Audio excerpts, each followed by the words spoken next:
Shalom, selamat siang. Ketemu lagi dengan Bunda.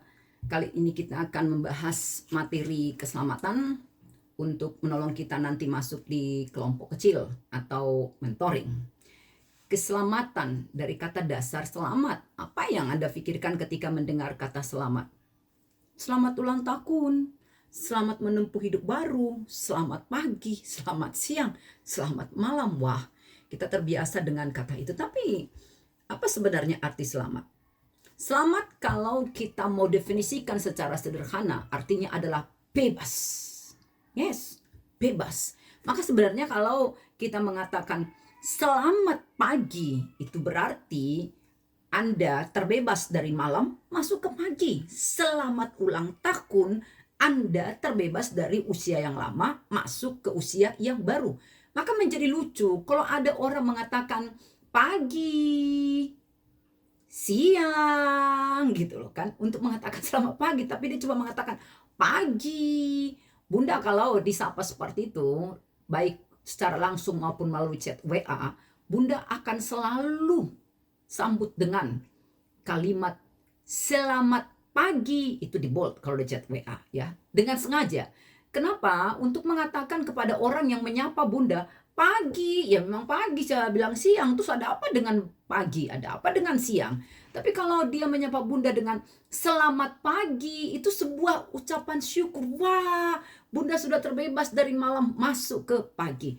Anehnya adalah kita tidak pernah mengatakan kepada yang berulang tahun pasti minimal met ulang tahun, HBD, begitu toh. Kita nggak pernah bilangin birthday doang atau ulang tahun, nggak ada seperti itu. Yang menikah juga begitu, selamat menempuh hidup baru, nggak mengatakan menempuh hidup baru, nggak begitu. Tapi kenapa untuk menyapa seperti tadi pagi, siang, malam gitu, kita tak mengucapkan kata selamat. Nah, dari pengertian yang sederhana ini, semoga Anda semua dari sekarang memulai satu kebiasaan yang baru. Selamat pagi, paket komplit dong. Selamat siang, seperti itu. Supaya itu menjadi ucapan yang bermakna, sukacita, rasa syukur. Nah, itu dia keselamatan. Kalau kita artikan secara sederhana. Nah, Dr. Sung Wook Chung mengatakan seperti ini. Keselamatan adalah proses di mana seseorang dibebaskan. Nah, ingat arti kata selamat tadi. Dibebaskan dari penghukuman mati karena dosa, yaitu kematian dan kutukan kekal. Keselamatan termasuk pembenaran terhadap orang berdosa sehingga ia tidak harus menghadapi penghakiman Tuhan. Dibebaskan dari teror kematian dan diberikan kehidupan yang kekal sebagai ganti kehancuran kekal. Itu dia arti keselamatan. Nah, pertanyaannya adalah apakah saya membutuhkan keselamatan tersebut? Dari apa saya diselamatkan? Nah, kita sudah belajar sebelumnya tentang siapa Tuhan, siapa diri kita sendiri, dan bagaimana kita jatuh ke dalam dosa. Sejak manusia pertama jatuh ke dalam dosa, kondisi kita adalah berdosa.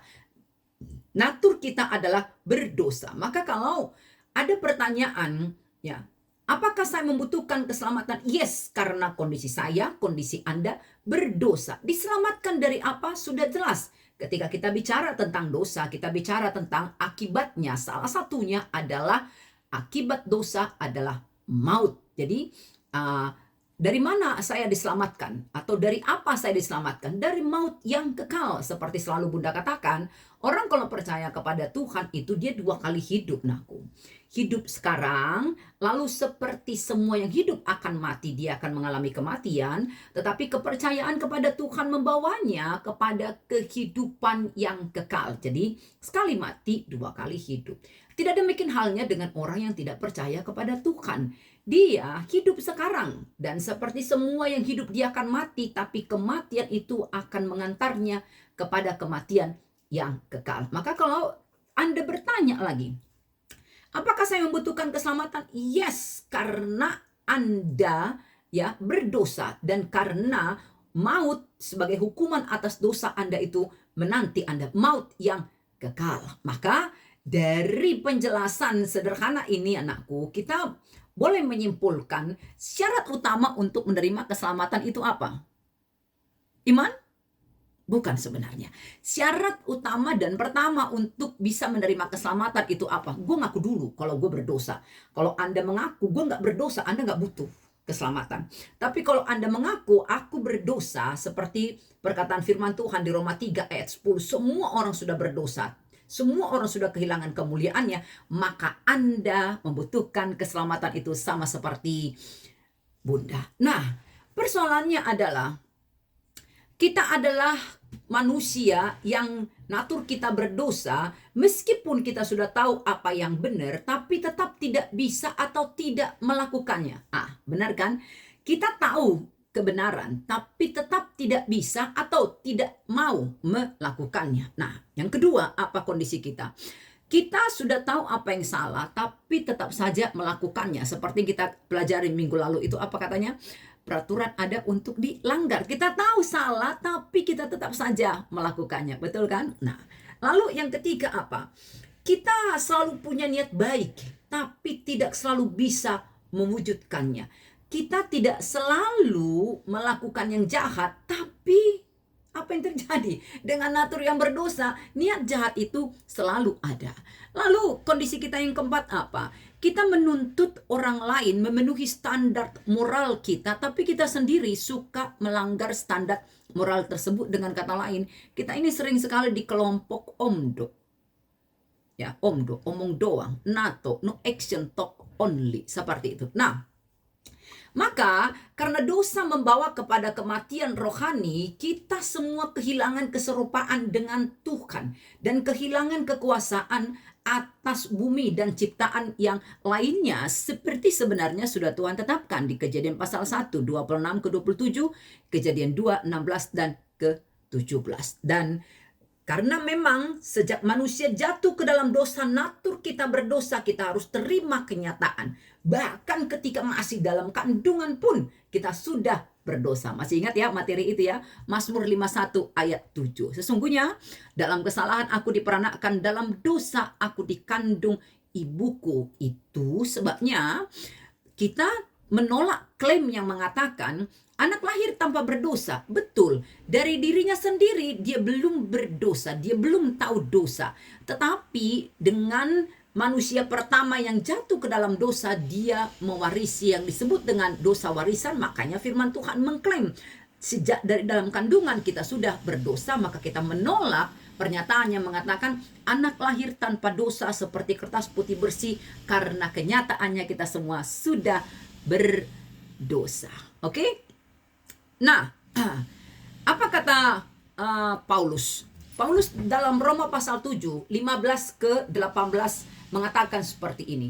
Apa yang aku perbuat aku tidak tahu, karena bukan apa yang aku kehendaki yang aku perbuat, tapi apa yang aku benci, itulah yang aku perbuat. Kenapa? Karena natur kita tadi berdosa. Maka jika aku perbuat apa yang tidak aku kehendaki, aku menyetujui kalau hukum Taurat itu baik.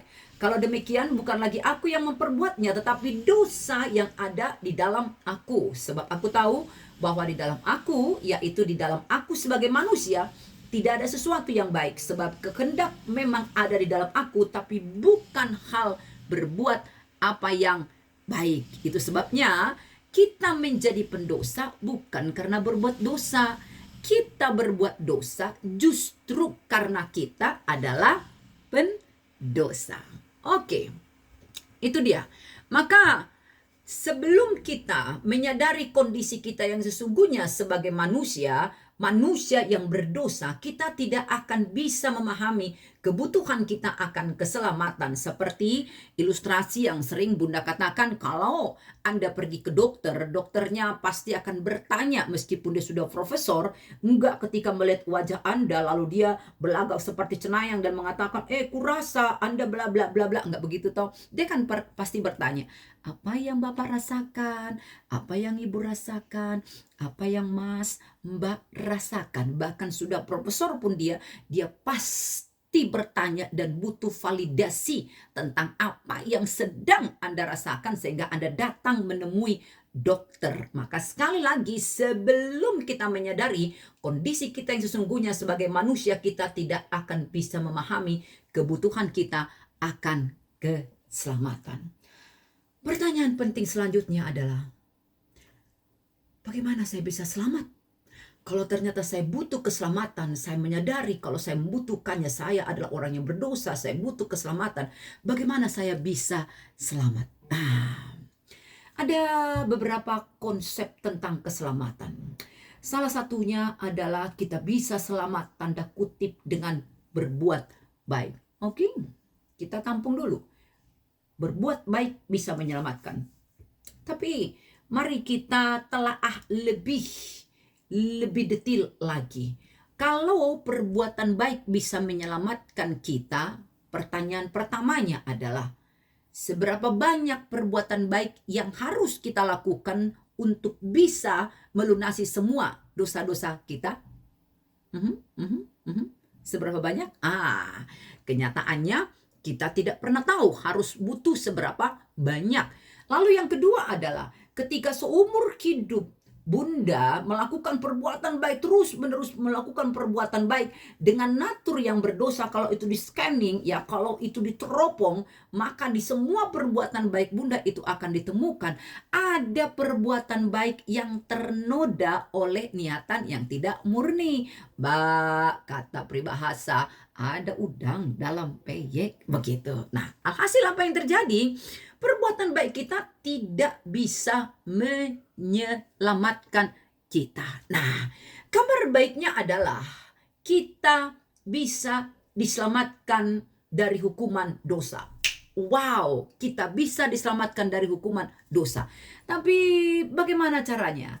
Ayat yang sangat spektakuler itu Yohanes 3 ayat 16. Karena begitu besar kasih Allah akan dunia ini sehingga ia telah mengaruniakan anaknya yang tunggal supaya setiap orang yang percaya kepadanya tidak binasa melainkan beroleh hidup yang kekal. Nah, kita sandingkan dengan Roma pasal 10 ayat 9 ke ayat 10. Sebab jika kamu mengaku dengan mulutmu bahwa Yesus adalah Tuhan dan percaya dalam hatimu bahwa Allah telah membangkitkan dia dari antara orang mati, maka kamu akan selamat. Karena dengan hati orang percaya dan dibenarkan, dan dengan mulut orang mengaku dan diselamatkan. Satu lagi? Boleh. Roma 10 ayat 13. Sebab barang siapa berseru kepada nama Tuhan akan diselamatkan. Nah, kita sudah membahas ketika kita mempelajari materi Tritunggal, kenapa di dalam nama Tuhanlah kita bisa diselamatkan. Tuhan yang bernama Yesus Kristus. Kenapa bukan nama yang lain, ya? Kenapa bukan nama yang lain? Oke, masih ingat itu Kisah Rasul pasal 4 ayat 12. Karena dari begitu banyak nama di dunia ini, firman Tuhan mengklaim Kisah Rasul pasal 4 ayat 12. Bentar, Bunda baca lagi. Dikatakan seperti ini. Dan keselamatan tidak ada di dalam siapapun juga selain di dalam dia maksudnya Yesus. Sebab di bawah kolong langit ini tidak ada nama lain yang diberikan kepada manusia yang olehnya kita dapat diselamatkan. Jadi meskipun di dunia ini kalau Anda searching di Google ada banyak manusia yang bernama Yesus, satu-satunya yang di dalamnya ada keselamatan dan yang berkuasa menyelamatkan kita dan yang sudah menyelamatkan kita hanyalah Yesus, anak Maria dan Yusuf. Itu klaim firman Tuhan tentang satu-satunya juru selamat dalam hidup kita. Nah, itu sebabnya anakku, di kekristenan, di Alkitab, kita mengenal keselamatan yang diberikan secara cuma-cuma atau keselamatan yang kita terima sebagai anugerah bukan karena kebaikan ataupun perbuatan kita. Karena tadi kita sudah membahas perbuatan baik clear tidak bisa menyelamatkan. Kita butuh anugerah. Seperti ilustrasi yang sering Bunda pakai dengan kondisi kita yang berdosa, kita itu seperti orang yang jatuh ke lubang yang sangat dalam banget dan gelap. Dan ketika kita jatuh, kita sudah tergeletak. Jadi menggoyangkan jemari kita kelingking saja pun kita tidak bisa begitu. Lalu ada orang di atas yang tahu dan melihat, wah sudah jatuh nih si Bunda nih katanya. Dia kasihkan lalu dia turunkan tali bermaksud menolong Bunda. Kelingking bunda aja sudah tak bisa bunda gerakkan. Bagaimana bunda bisa memakai tali itu untuk bisa naik ke atas? Gagal. Nah, lalu dia berpikir lagi, oh bukan tali, tangga mungkin lebih mudah. Dia turunkan tangga, tang tang tang tang tang tang tang, sama aja. Orang iso begitu. Nah, apa yang bunda butuhkan? Satu-satunya yang bunda butuhkan adalah ada satu pribadi, ada seseorang yang bersedia turun dari atas, masuk ke lubang di mana bunda berada, lalu mengangkat bunda dari lubang yang sangat dalam dan gelap tersebut. Dan itulah yang sudah Yesus lakukan bagi kita. Dia turun dari sorga, menjelma menjadi manusia, lalu menyelamatkan kita, ya. Itu sebabnya firman Tuhan berkata di Efesus pasal 2 ayat 8 ke ayat 9. Sebab karena kasih karunia kamu diselamatkan oleh iman, itu bukan hasil usahamu, tetapi pemberian Allah. Itu bukan hasil pekerjaanmu. Jangan ada seorang pun yang memegahkan diri. Jangan ada yang sombong. Karena kita selamat bukan karena perbuatan baik kita. Seperti kita sering bernyanyi. Bukan karena. Lirik refnya masih ingat? Semua hanya anugerahnya. Yes, ya. Itu dia. Nah, kalau Martin Luther bilang, ada sola fide hanya karena iman, ada sola scriptura karena firman Tuhan, dan sola gratia karena anugerah, ya, karena anugerah. Karena 3 hal inilah kita diselamatkan, iman, anugerah, dan karena firman Tuhan. Oke? Nah, maka apa kata Paulus tentang keselamatan yang sudah kita terima tersebut? Keselamatan itu memulihkan kita kembali kepada keserupaan dengan Kristus. Roma 8, 28 ke 29. Kita tahu sekarang bahwa Allah turut bekerja dalam segala sesuatu untuk mendatangkan kebaikan bagi mereka yang mengasihi Dia, yaitu bagi mereka yang terpanggil sesuai dengan rencana Allah. Sebab semua orang yang dipilihnya dari semula, mereka juga ditentukannya dari semula untuk menjadi serupa dengan gambaran anaknya, supaya ia, anaknya itu, menjadi yang sulung di antara banyak saudara. Sudah?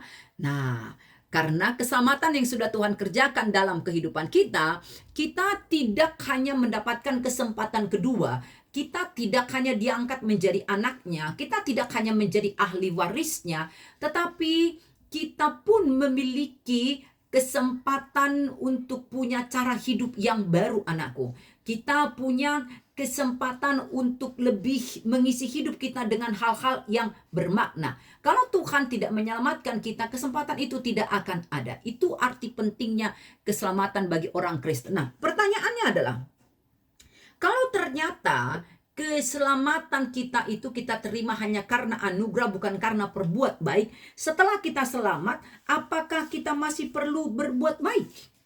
Karena toh kita selamatkan bukan karena berbuat baik. Nah, kerennya kekristenan adalah meskipun dinyatakan dengan tegas kita selamat bukan karena perbuatan baik kita, tetapi karena anugerah. Di dalam anugerah yang kita terima dengan iman kita itu, di situ juga ada perbuatan baik. Dengan kata lain, ketika Tuhan menyelamatkan Anda, lalu Anda mengimani Tuhan sudah menyelamatkan Anda, di imanmu pada Tuhan itulah ada perbuatan baik. Jadi itu sebabnya iman dan perbuatan baik itu seperti dua sisi mata uang yang tidak bisa dipisahkan. Anda tidak bisa mengatakan gua percaya tapi tidak berbuat baik, gua berbuat baik tapi gua nggak percaya kepada Tuhan. Nah, Filipi pasal 2 menegaskannya.